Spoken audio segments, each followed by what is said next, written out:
2 Kings chapter 12. Joash repairs the temple.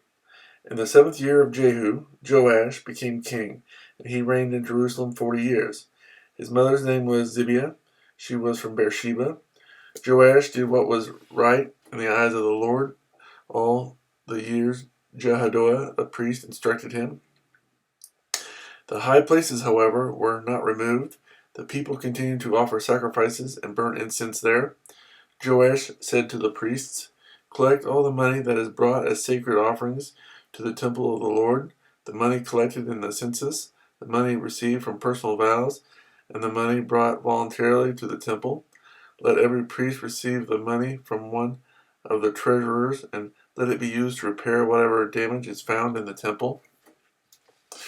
But by the 23rd year of King Joash, the priests still had not repaired the temple.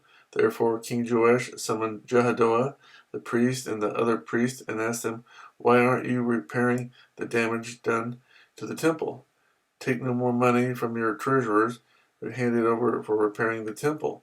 The priests agreed that they would not collect any more money from the people, and that they would not repair the temple themselves. Jehoiada, the priest, took a chest and bored a hole in its lid. He placed it beside the altar on the right side as one enters the temple of the Lord. The priest who guarded the entrance put into the chest all the money that was brought to the temple of the Lord.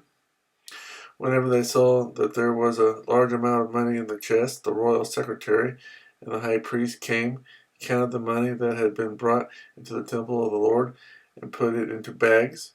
When the amount had been determined, they gave the money to the men appointed to supervise the work on the temple.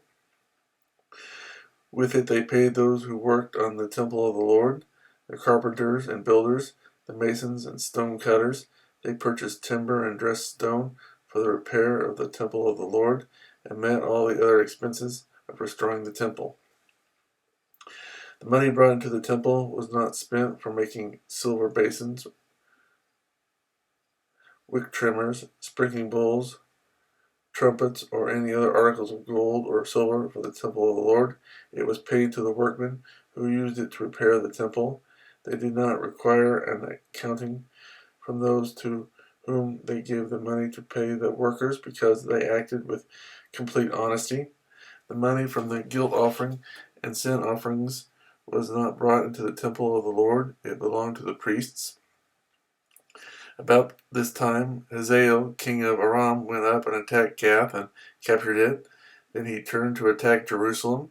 But Joash, king of Judah, took all the sacred objects dedicated by his father Jehoshaphat, Jehoram, and Ahaziah, the kings of Judah, and the gifts he himself had dedicated, and all the gold found in the treasuries of the temple of the Lord and of the royal palace, and he sent them to Hazael, king of Aram, who then withdrew from Jerusalem.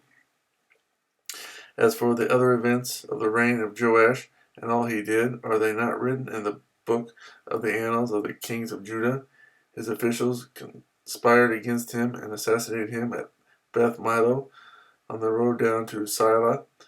The officials who murdered him were Jozabad, son of Shimeath, and Jehozabad, son of Shomer.